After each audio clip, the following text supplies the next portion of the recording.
May the words of my mouth and the thoughts and wonderings of all of our hearts draw us closer to God, who is our rock and our Redeemer. I love the story of the Ethiopian eunuch. It is one of my favorites.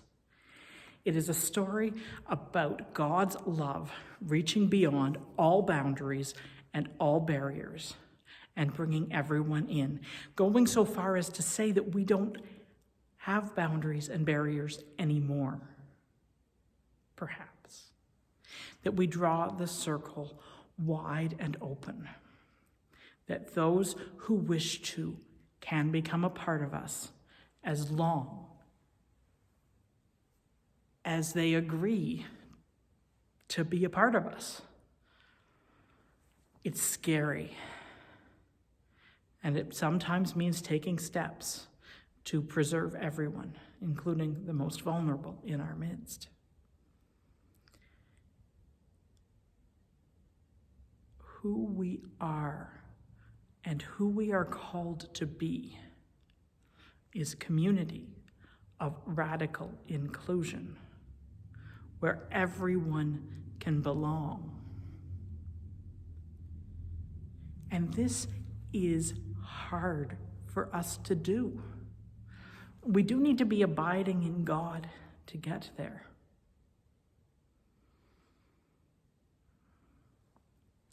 What we need is a way to overcome our fear. As the epistle lesson says, perfect love casts out fear. And fear can be a major factor in why it is hard to cross those boundaries and to widen that inclusion.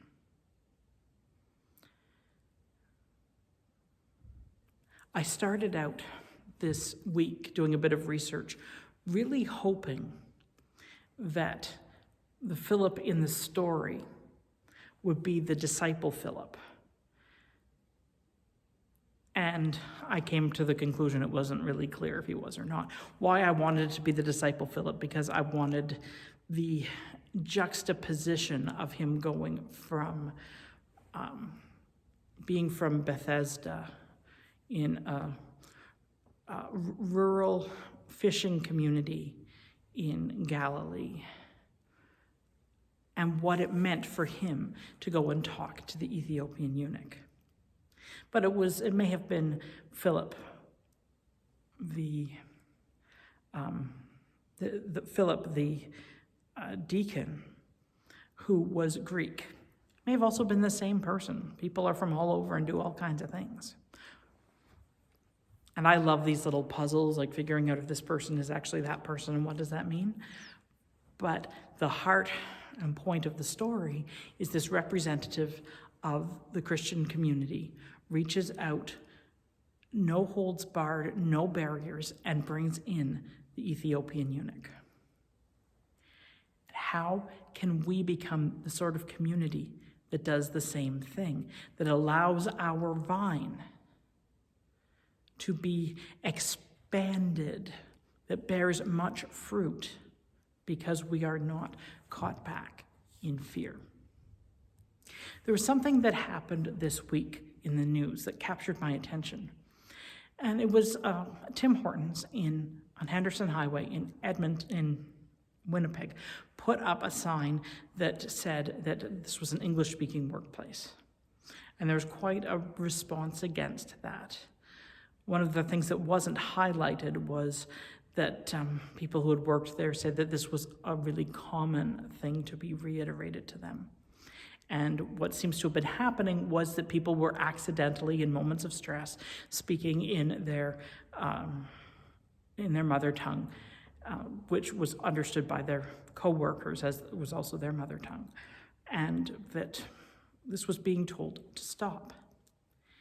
Now, I want you to imagine and remember a time, if you've ever experienced it in your life, where you have been around people who have been speaking a language that you do not understand. How does that feel? Honestly. Especially if you're not overly used to it. Sometimes you can feel that they must be talking about you. Maybe they are. Probably they aren't. It reflects on them, not you, if they are. Of course, if you're at Tim Hortons, they might be talking about you like, yeah, the lady at the front of the line, she wants a mix of coffee and hot chocolate. Yeah, okay, I'll make the mix of coffee and hot chocolate. And they're speaking it in another language. They're talking about you, but it's just exactly what you asked for. But for a lot of people, they feel scared. You're out of control. Something's happening around you and you don't understand it. And so you start making up a story in your mind about it. And the story that you make up in your mind, is it a neutral story? Is it a positive story, or is it a negative story? Do you assume that they're saying bad things about you? Assume that they're not talking about you at all, or if they are, it's totally neutral, or which would be a more positive story. Or are they actually saying really incredibly nice things about you that you can't hear even? Probably none of that should be that big of a deal. But the reality in our ever more interconnected world, where people from all over the world around us, and cultures from all over the world around us, and languages from all over the world around us. And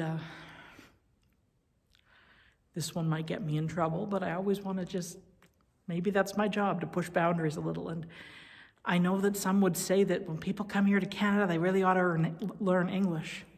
Well, I've been living here in Virden for over 2 years, and I still can't speak a word of Dakota.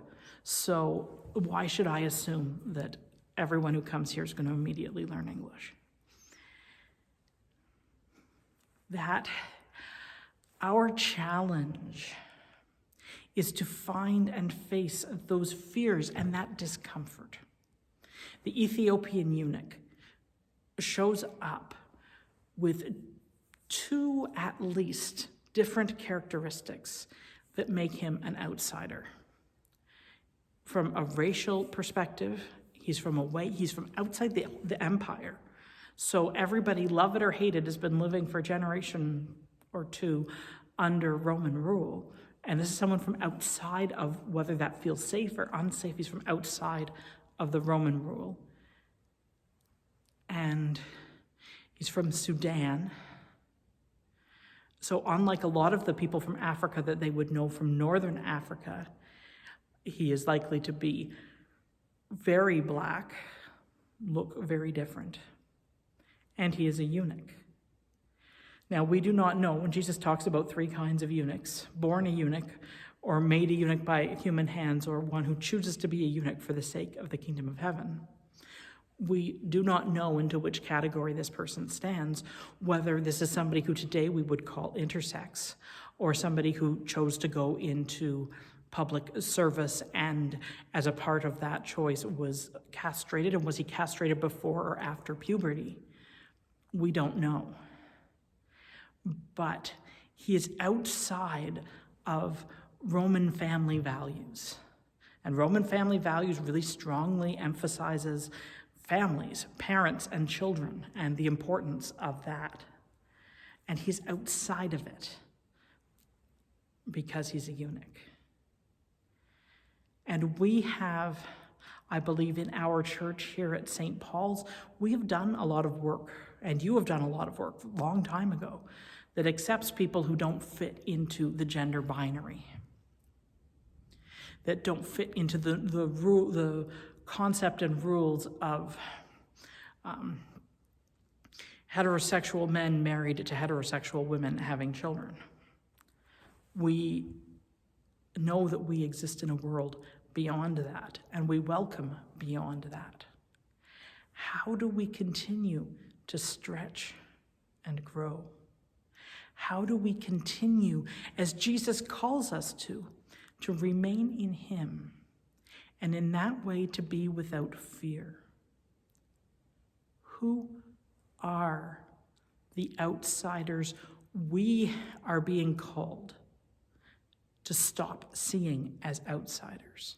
What part of us, what part of our community is missing? And how do we widen our understanding so that we feel that, acknowledge it, and work to overcome it, to create a more complete version of the image of God in our midst? Who are we called to be? And how can we do it? Thanks be to God.